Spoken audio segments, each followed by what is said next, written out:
नाजरीन, इस ब्रेक के दौरान हमें बहुत सारे फ़ोन भी आ चुके हैं। सैदी साहब, आपने क्या कर दिया, बड़े लोगों के नाम ले लिए। मियां अजहर साहब का फ़ोन आ गया है, वो हमारे साथ टेलीफोन लाइन पे है। अस्सलाम वालेकुम मियां साहब। गवर्नर साहब जो रहे हैं। हाँ जी, फॉरवर्ड। अस्सलाम वालेकुम। अस्सलाम वालेकुम जी। सेठी साहब क्या हाल है? गलत बयानी हो गई हो तो माफ कर दियो। सेठी साहब, बड़े अफसोस की बात है कि आपने कहा है कि मैं जाते जाते मैंने भी हाथ लगा लिया। सेठी साहब, मैं कभी भी, मेरे पास शुगर मिल नहीं रही। मेरे भाई के पास थी, 98 में उन्होंने खरीदी थी और 2001 में उन्होंने बेच दी थी, और अब बेचे हुए भी अब उनको 9-10 साल हो गए और उसमें कभी भी मेरा शेयर नहीं रहा, कभी भी नहीं। अब मेरी फैमिली के किसी के पास कोई भी शुगर मिल नहीं। बड़े अफसोस की बात है। मियां साहब, आपको चाहिए था कि पहले इंफॉर्मेशन ठीक तरह से लेते। ठीक है मियां साहब, आप ये मियां साहब एक सेकंड माजरत, क्योंकि ये अखबारां दे विच फिगर्स छपते रहंदे ने और मैं कोई डिनाइल नहीं सी पढ़ी ਇਹਦੇ बारे। मैं हर अखबार ਦੇ ਵਿੱਚ ਇਹਦੀ डिनाइल देती है। अच्छा चले माजरत, अच्छा बात तो सुने ना मेरी। नहीं, थोड़ी सी मेरी बात तो सुने ना आपने। आपसे, आपको जब आप इतने अच्छे प्रोग्राम में आते हैं, करते हैं, तो आपको सिक्योरिटीज वालों के पास पहले जाना चाहिए कि भाई कौन कौन मालिक हैं इनके। तो आपने बगैर उन पर जाए हुए ही और बड़ी गैर जिम्मेदाराना बात की है। चले, आपने बड़ी जिम्मेदाराना बात की है। आपने बता दिया कि एक जमाने में 98 में आपके भाई साहब ने ली थी और फिर वो बेच दी।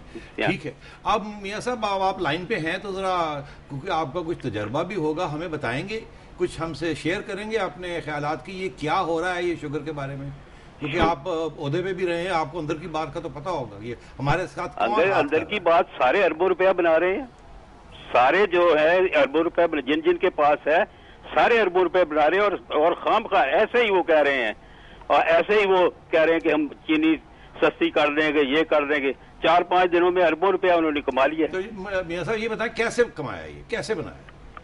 ये होर्डिंग के साथ। और ये आपको पता है कि अभी क्रशिंग पीरियड शुरू नहीं हुआ और उसकी अपना क्रिएट कर दी है, उसकी शॉर्टेज ये फिर जो क्रिएट की है। ये जो पंजाब गवर्नमेंट कह रही है जी कि फेडरल गवर्नमेंट को हमने इतने खत लिखे हैं, ये हो गया वो हो गया, ये क्या है, ये ड्रामाबाजी सारी?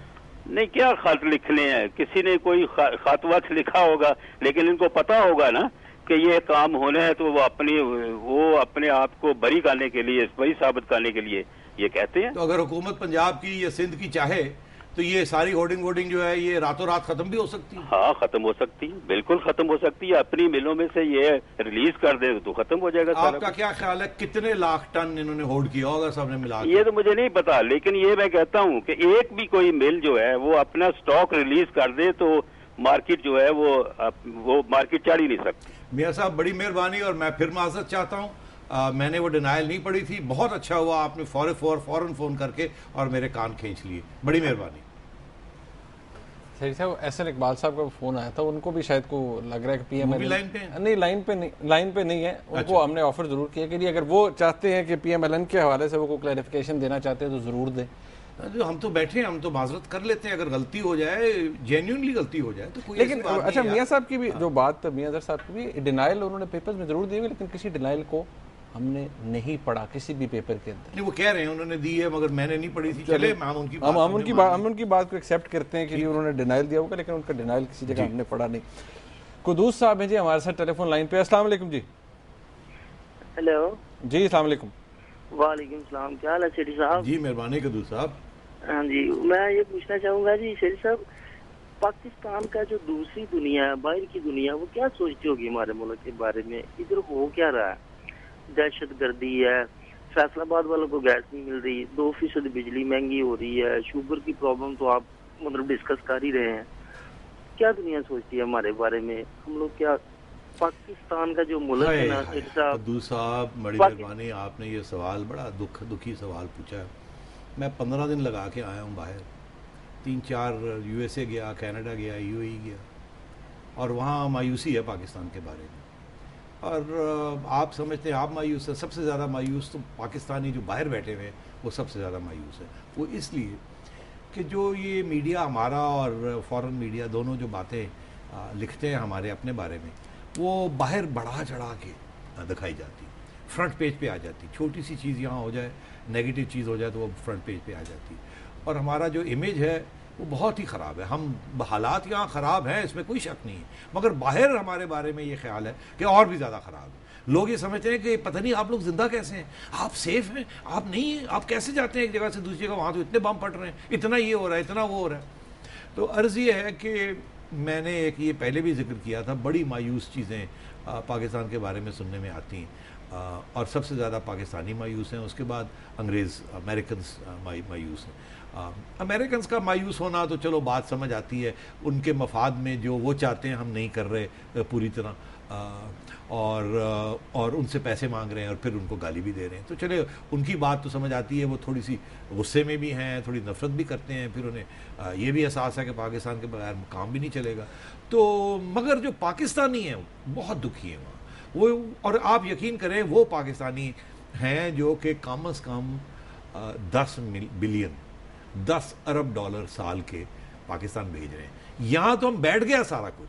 ये 10 अरब डॉलर जो आ रहे हैं ये कोई 7-8% है आपके ग्रॉस डोमेस्टिक प्रोडक्ट की। सारी पाकिस्तान की इनकम जो है उसके कोई 7-8% के करीब हैं ये जो बाहर से आ रहे हैं। इसके साथ आपकी सारी कंजम्पशन की इकोनॉमी जो है ना वो चल रही है, और बाकी तो ऊपर की इकोनॉमी है ना, जो अमीर लोग हैं उनके बेटे और बेटियां और बीवियां और वो खुद जो हैं वो लग्जरी गुड्स खरीद रहे हैं, मगर बाकी जो मीडियम लेवल पे हैं, मोटरसाइकिल्स या एयर कंडीशनर्स या इस किस्म की चीज़ें, ये सारा पैसा बाहर से आ रहा है, अपने फैमिलीज़ को मिल रहा है जो कि यहाँ खर्च कर रही हैं, वो इन्वेस्ट नहीं कर रही हैं, वो खर्च कर रही हैं। और वही लोग हैं जो सबसे ज़्यादा पाकिस्तान से मायूस हैं। और मुझे ये डर लगता है कि ये ना हो खुदा न खास्ता कि वो इतने मायूस हो जाएं कि जो भी कुछ भेजते हैं कि या तो वो भेजना बंद कर दें और वो कहीं और प्रॉपर्टी या कहीं और भेजना शुरू कर दें अपने इकोनॉमिक इंटरेस्ट, कनाडा में या यूएई में या बहरीन में। अब बहरीन में डेवलपमेंट शुरू होगी, कुवैत में डेवलपमेंट शुरू होगी पाकिस्तानी पैसे के साथ। कुछ यहाँ से जा रहा है, कुछ अमेरिका से पाकिस्तानी पैसा आ रहा है और लोग वहाँ इन्वेस्टमेंट कर रहे हैं क्योंकि मिडिल ईस्ट दुबई जो है वो सैचुरेटेड है इस वक्त। तो ये सारी चीज़ें हो रही है, तो कोई अच्छा हालात नहीं है। फिर साहब जफर साहब हैं हमारे साथ कराची से। अस्सलाम वालेकुम जी। जी जफर साहब। जी सर, अस्सलाम वालेकुम जी। जी बात सर, शुगर पे मैंने काफी डिटेल प्रोग्राम सुना आपका, लेकिन मैं एज एन अकाउंटेंट आपसे कहना चाह रहा हूँ कि जितनी 84 मिल्स की बात की आपने, ऑलमोस्ट इसमें 60% कोटेड कंपनीज हैं, लिस्टेड कंपनीज हैं स्टॉक एक्सचेंज में। अगर उनकी बैलेंस शीट उठा के उनका भी एक एनालिसिस पेश कर दें, मेरा अपना एनालिसिस ये है कि मैक्सिमम 5-7 मिलें जो है वो प्रॉफिट डिक्लेयर कर रही हैं, और कॉस्ट इनकी इस वक्त भी मैं कहता हूँ इतने इन्फ्लेशन में भी इनकी कॉस्ट 45-50 रुपीज पर किलो से ज्यादा नहीं आ रही है। 100 रुपीज अमाउंट आप शुगर केन दे रहे हैं और हमारी यहाँ एवरेज रिकवरी ऑलमोस्ट 10% है। तो शुगर केन की कॉस्ट 25 रुपए है और कन्वर्जन कॉस्ट मिला लें आप मैक्सिमम 15 रुपए आती है। आप कहते हैं 40 रुपए किलो होनी चाहिए। 40, 45, 50 यानी अब आप डबल से ज्यादा, यानी 150% पे आप हमने लिए मार्केट से 125 में। जो ये बीच का पैसा है ये इनकी बुक्स में तो नहीं आ रहा है, ये कहाँ गया? सही कह रहे हैं, बड़ी मेहरबानी, मैं इत्तेफाक करता हूँ आपसे। इंटरनेशनल कीमत इस वक्त अगर आप ये कर देते सारा कुछ और ये होर्डिंग ना होती तो इंटरनेशनल कीमत भी 60 रुपए है, उससे ऊपर तो जाती ना कहीं भी।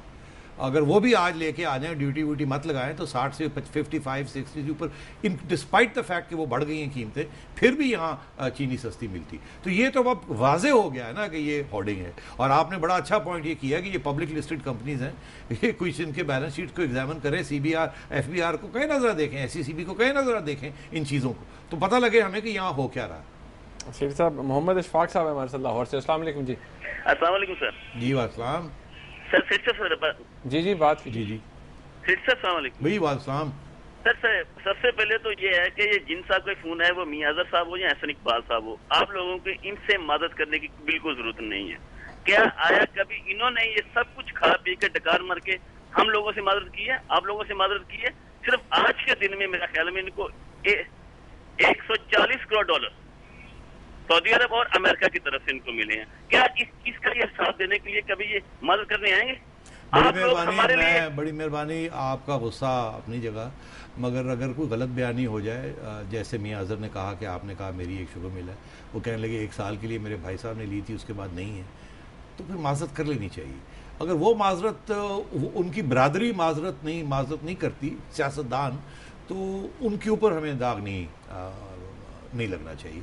तो वो तो सही है, मगर आपका पॉइंट भी अपनी जगह पे सही है कि अगर ये सारी कम्युनिटी जो है जो सुपर रिच की है, जहाँ से हम प्राइम मिनिस्टर्स भी बनाते हैं, प्रेसिडेंट्स भी बनाते हैं, जजेस भी बनाते हैं, ब्यूरोक्रेट्स भी बनाते हैं, बिजनेसमैन भी बनाते हैं। ये सारे अगर इनकी अकाउंटेबिलिटी हो जाए सही तरीके के साथ, ये दूसरी किस्म की अकाउंटेबिलिटी का मैं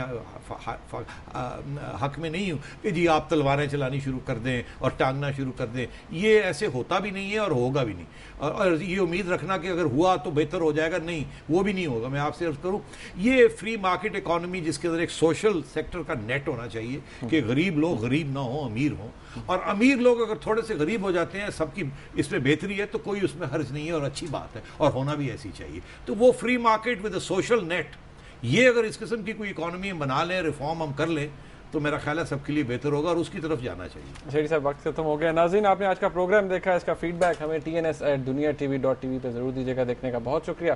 अल्लाह हाफ़िज़।